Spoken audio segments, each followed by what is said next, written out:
How to fix low call volume on Android. Hello everyone, welcome to this channel. I'm Emily and I'm here to help you out today. So without any delay, let's get started. Now to fix the low call volume on Android, first of all launch the settings application on your device. Then scroll down and tap on the option of sound and vibration. Here, make sure that your volume has been adjusted to the maximum for all the options like media, ringtone and alarm. As you do that, scroll down and make sure that your phone is not in the silent mode. Also, scroll down a bit and check on the do not disturb mode. Make sure it's not in the DND mode, so just toggle off this option.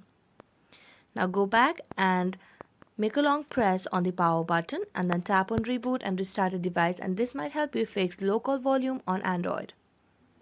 So that's it. Thank you so much for watching this video, and if you enjoyed watching it, don't forget to like, subscribe and hit the bell notifications. See you next time.